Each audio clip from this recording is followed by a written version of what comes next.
With Europe facing a possible third wave and public doubts about efficacy, the Commission President is under pressure from member states.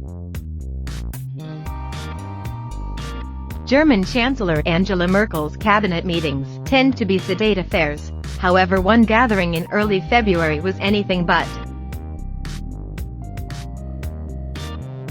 Olaf Scholz, finance minister, launched an extraordinary broadside against the European Commission, saying its vaccination strategy had been a total shit show. The angry denunciation of Brussels typified the political heat emanating from Germany since the start of the year.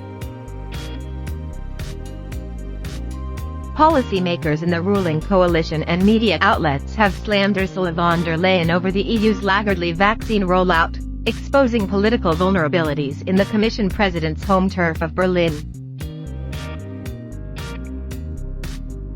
Now von der Leyen and Brussels have a shot at redeeming the reputation of the EU vaccine campaign. The Commission has launched a continent-wide project to strip out supply bottlenecks and boost production, laying the foundations for an industrial mobilization aimed at battling the new variants of the virus that are wrong-footing scientists on multiple continents. At the same time, Brussels is banking on a significant acceleration in deliveries, with supplies expected to triple in the second quarter to at least 300 million doses.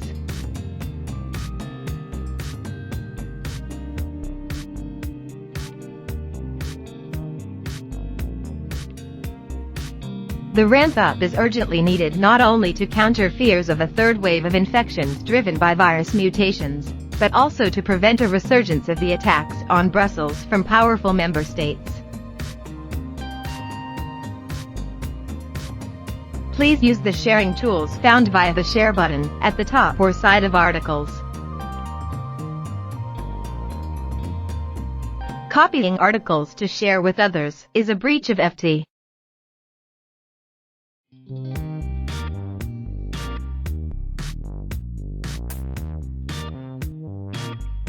In an interview with the Financial Times, von der Leyen defends her strategy but admits she and her colleagues initially underestimated how difficult it would be to turn vaccine breakthroughs into mass production of doses.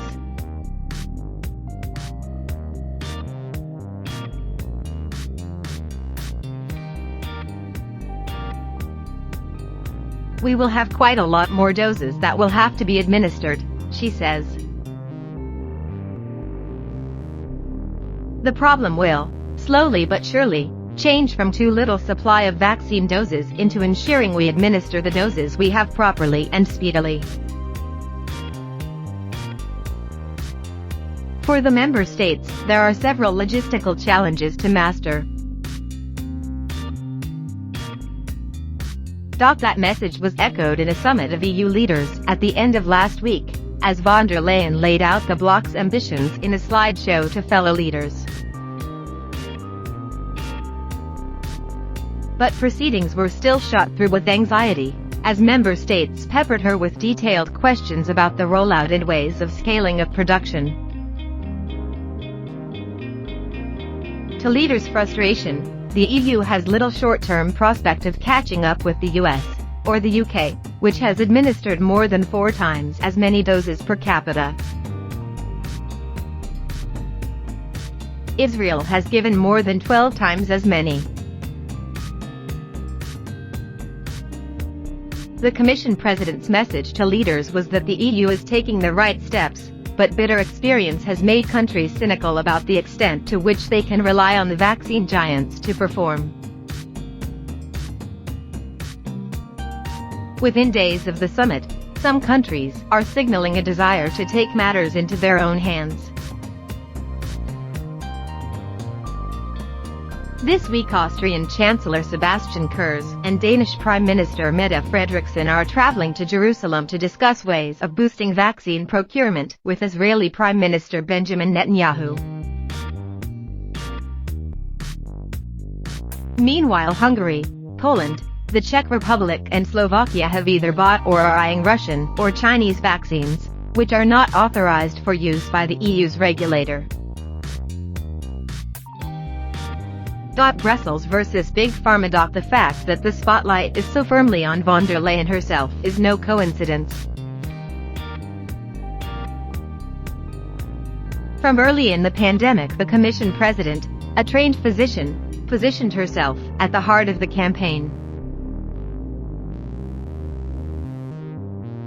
She fronted an international fundraising drive as early as May 2020 and later oversaw the launch of an EU-wide vaccine procurement scheme under the Commission's auspices. That initially looked like shrewd politics, as scientists in the US, Germany, and the UK, as well as China and Russia, reported rapid breakthroughs that raised the prospect of vaccines coming available in less than a year, rather than the normal half-decade timeline. But early this year it became clear the EU's vaccine drive was falling behind those in the US and UK, dragged back in part by massive delivery shortfalls from AstraZeneca's European sites. The damaging clashes that ensued with AstraZeneca have been a microcosm of the EU's woes. The British-Swedish company provoked fury when it disclosed to the Commission and member states on January 22 that it would deliver less than a third of the 100 or more doses the European bloc had been expecting by the end of March. The closed-door meeting was emotional, according to people briefed on it. It prompted a withering reaction from member state diplomats, one of whom branded the shortfall a disgrace. Von der Leyen spoke to Pascal Soriot, AstraZeneca's chief executive. The Commission chief was worried and focused on how to pull each and every trigger to close the supply gap, according to one person briefed on the call. Von der Leyen herself says she has been very clear with Soriot that "I want the vaccine doses." EU mistrust of AstraZeneca remains palpable, despite a modestly improved offer by the company to deliver 40 million doses in the first quarter. The company is continuing to struggle with its EU production. The slides the Commission showed to leaders suggest Brussels has not received firm delivery commitments from AstraZeneca sufficient to guarantee its overall target of mobilizing over 400 million doses from all manufacturers in the first half of the year. The problem has taken on a new dimension as several big countries grapple with stockpiles of unused AstraZeneca jabs. Merkel and French President Emmanuel Macron have in recent days tried to restore public trust in the vaccine following question marks about its effectiveness in older individuals. Macron in January said that the vaccine was quasi-ineffective, but on Friday he insisted he would take it if he was offered it. Von der Leyen is noticeably terse when discussing AstraZeneca, saying if they deliver that's fine. After the recent experiences, deeds have to follow the words. AstraZeneca's Soriot said last week that his company was doing everything that we can to meet the 40 million first quarter target. It has said it aims to deliver in line with the 180 million shots expected by the bloc between April and June, by sourcing half of those from outside the bloc.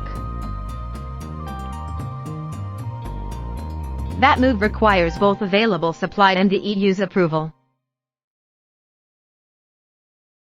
Von der Leyen admitted to mistakes of her own in early February in the European Parliament hearing, a belated gesture, according to some critics. The key miscalculation the Commission made, she suggests now, was in expectations management. If you order vaccines for 500 million people, there's a limit to what you can scale up in a certain amount of time, she says. With vaccine mass production, Upscaling is certainly not a linear process. There are a lot of problems at the very beginning until you have a stable process.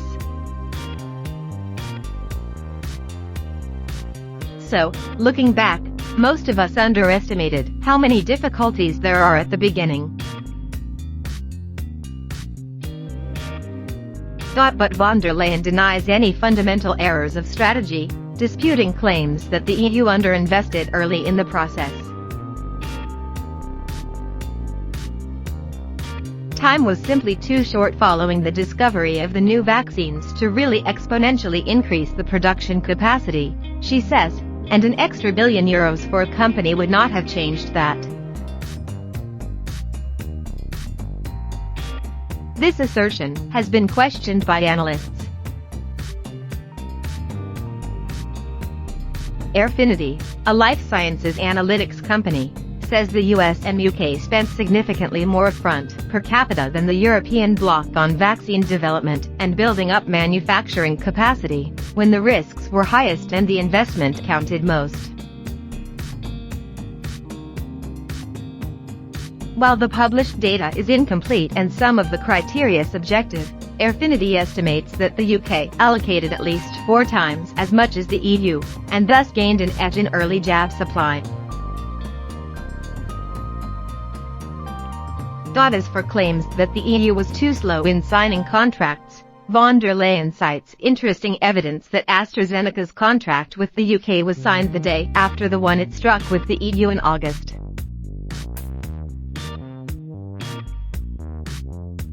So this point doesn't count anymore, she says. Skeptics counter that this is a red herring, as the crucial intervention was the production deal London agreed in principle with the company in May. While the EU was criticised for sticking with a longer drug authorisation process than the UK's accelerated emergency procedure, von der Leyen argues this was also the right call. She cites the potential safety risks of injecting biologically active substances into healthy individuals. Nevertheless, Viktor Orban's Hungary has broken ranks and embraced Russian and Chinese vaccines not approved by the European Medicines Agency, while the Czech Republic has said it intends to approve use of the Russian Sputnik V jab. Slovakia has agreed to buy 2 million doses of it.